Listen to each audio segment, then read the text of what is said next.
আসসালামু আলাইকুম ওরহমতুল্লাহি ওবরাকাতুহ। মোহাম্মদ কাসিম বলেন, 4 ডিসেম্বর 2015 গতকাল রাতে আমি একটি স্বপ্ন দেখলাম।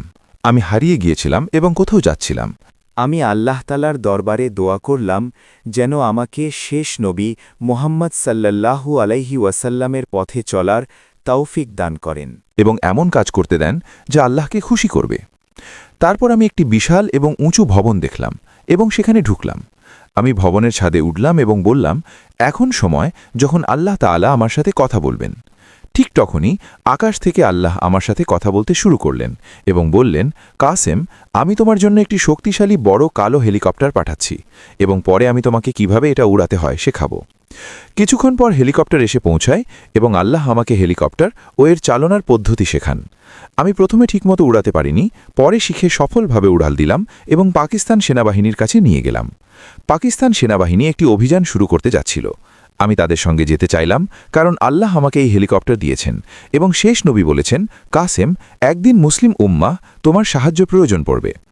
সেনাপ্রধান আমাকে ধন্যবাদ জানিয়ে বললেন, তোমার সাহায্যের জন্য ধন্যবাদ, তুমি বিশ্রাম নাও, আমাদের জন্য পর্যাপ্ত রয়েছে এই অভিযান চালানোর। আমি বললাম, যেমন ইচ্ছা। পাকিস্তান সেনাবাহিনী অভিযানে বেরিয়ে গেল এবং আমি তাদের কিছুটা দূর পর্যন্ত সঙ্গে গিয়েছিলাম। তারপর আলাদা পথে চলে গেলাম। রাত হলে আমি হেলিকপ্টারে ঘুমিয়ে পড়লাম এবং শেষ নবী স্বপ্নে এসে বললেন, কাসেম, পাকিস্তান সেনাবাহিনী বিপদে পড়ছে এবং তাদের গোলা বারুদও শেষ হতে যাচ্ছে। আমি জেগে সেনাবাহিনীর খোঁজ করতে গেলাম, কিন্তু পেলাম না। ভাবলাম, পাকিস্তান সেনাবাহিনী শক্তিশালী, তারা সামলাতে পারবে। আবার ঘুমালাম। আবার স্বপ্নে নবী এলেন এবং বললেন, কাসেম, পাকিস্তান ইসলামের শেষ দুর্গ, জাগো, তোমাকে পাকিস্তানকে বাঁচাতে হবে, গিয়ে তাদের সাহায্য করো। আমি উঠলাম এবং ভাবলাম, যখন শেষ নবী 2 বার স্বপ্নে আসে তখন বুঝতে হবে যে আমাকে সেই কাজটি করতে হবে। আমি খুঁজতে লাগলাম পাকিস্তান সেনাবাহিনী কোথায় গেছে। আল্লাহর নূর বা আলো আমার সামনে প্রদর্শিত হলো এবং আমি দ্রুত সেই আলো অনুসরণ করে পৌঁছালাম যেখানে পাকিস্তান সেনাবাহিনী অভিযান চালাচ্ছিল। আমি কিছু সন্ত্রাসীর সামনে গেলাম যারা শক্তিশালী হয়ে উঠছিল।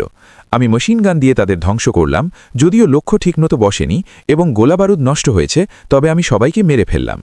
তারপর আমি এগিয়ে গেলাম এবং দেখলাম অন্য জায়গায় অভিযান হয়েছে, কিন্তু কিছু সন্ত্রাসী এখনও ছিল। আমি নিজেকে বললাম, কাসেম, এই ছোট সন্ত্রাসীদের ছেড়ে দিয়ে সেনাবাহিনীর সাহায্যে যাও। আমি আবার হেলিকপ্টার চালিয়ে সেনাবাহিনীর কাছে গিয়ে দেখলাম সেখানে একটি বিশাল ট্যাঙ্ক জাতীয় মেশিন ছিল যা সেনাবাহিনী ধ্বংস করতে পারছিল না। শুধু সেনাপ্রধান এবং 2টি হেলিকপ্টারের কাছে গোলাবারুদ ছিল। বাকিদের গোলাবারুদ শেষ হয়ে গিয়েছিল এবং 2টি পাকিস্তান হেলিকপ্টার ধ্বংস হয়ে গিয়েছিল। আমি পৌঁছে সঙ্গে সঙ্গে আগুন ছুড়লাম। আমার নিশানা ঠিক ছিল না, তবু আল্লাহর সাহায্যে মেশিনটি ধ্বংস করলাম। তারপর আরও একটি বড় মেশিন এলো যা আগেরটির থেকে অনেক বড় এবং পাকিস্তান সেনাবাহিনী হেলিকপ্টারের উপর ক্ষেপণাস্ত্র নিক্ষেপ করল। আমি সেই ক্ষেপণাস্ত্রকে আকাশে ধ্বংস করলাম। আমি সেনাবাহিনীকে বললাম, তোমরা সবাই চলে যাও, আমাকে এই মেশিনের সাথে লড়তে দাও। সেনাবাহিনী সরে গেল। আমি মেশিনের সামনে গিয়েই 2টি ছোট ক্ষেপণাস্ত্র নিক্ষেপ করলাম যা মেশিনের ভিতরে গিয়ে বিস্ফোরিত হলো এবং মেশিন ধ্বংস হলো। এরপর পাকিস্তান সেনাবাহিনী আল্লাহু আকবার স্লোগান দিল এবং সবাই আনন্দে ভাসল। সেনাপ্রধান বললেন, তুমি খুব সহজেই মেশিনটি ধ্বংস করেছ, আগে তোমার কথা শুনলে ভালো হতো। তুমি সময় মতো এসে সাহায্য করেছ, না হলে আমাদের গোলাবারুদ প্রায় শেষ হয়ে যেত এবং মেশিনটিও ধ্বংস হচ্ছিল না। আমি বললাম, আমি আগে থেকেই বলেছিলাম, তবু আল্লাহ আমাকে সঠিক সময় পাঠালেন এবং আল্লাহর সাহায্যে মেশিনগুলো ধ্বংস করলাম। আল্লাহ এই হেলিকপ্টার পাঠিয়েছেন এবং এর সামনে কোনো মেশিন টিকতে পারে না। এভাবেই স্বপ্নটি শেষ হল। জাযাকাল্লাহু খায়রান।